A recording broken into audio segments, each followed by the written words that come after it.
Bienvenue dans cette capsule spéciale. Écoutez, j'aimerais vous parler d'un sujet que j'affectionne beaucoup, la résilience. Et j'aimerais sincèrement nous encourager à adopter cette posture lorsque nous vivons des moments difficiles.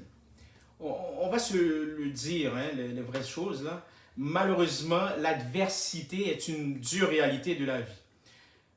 Fort de ce constat, il y aurait lieu d'être résilient, c'est-à-dire d'avoir cette mentalité de résilience. Encore faut-il savoir ce que c'est. Eh bien, qu'est-ce que la résilience? Eh bien, la résilience, c'est cette qualité indicible qui permet à certaines personnes d'être foudroyées par la vie et après ça, rebondir après une certaine épreuve, une grosse épreuve. Je pourrais aussi vous dire que la résilience consiste à surmonter la douleur, consiste à surmonter la souffrance et la déception sans se laisser écraser par les circonstances fâcheuses.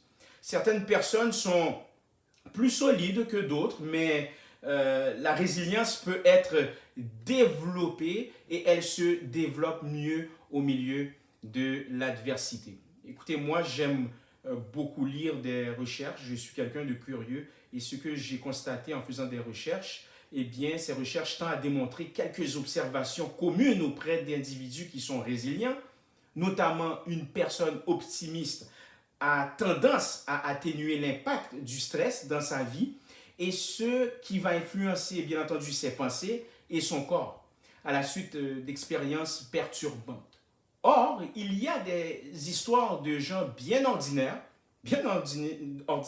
ayant été enlisés dans des contingences extrêmement difficiles, mais ensuite prouvent que les bouleversements désastreux peuvent être surmontés. Et c'est le cas. C'est le cas des personnes ayant la foi en Jésus-Christ, notamment. Eh bien, au final, le croyant en Jésus-Christ est soutenu par la puissance de Dieu et est donc naturellement résistant, naturellement résiliente, cette personne. Donc, c'est dire qu'on choisit de faire confiance au Seigneur plutôt que de compter sur ce que nous concevons, c'est-à-dire compter sur notre propre force, compter sur notre propre expérience, se contenter de notre propre mentalité, mais faire confiance et compter sur notre Seigneur Jésus-Christ pour faire face, n'est-ce pas, aux adversités de la vie. Eh bien, je souhaite que cette petite capsule vous a, n'est-ce pas, montré ce que c'est la résilience et en même temps vous aide, n'est-ce pas, à passer à travers ce que vous vivez à l'heure actuelle. Merci.